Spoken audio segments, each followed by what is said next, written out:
With minimum help, I made her do on her own. Cause it's not important what you do for your kid, but what you have taught them to do for themselves. That will make them empowered. Your role is not to rule over your child, but to guide.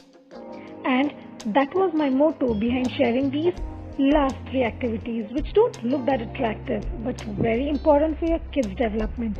This shows they are learning, and that is what is important, right?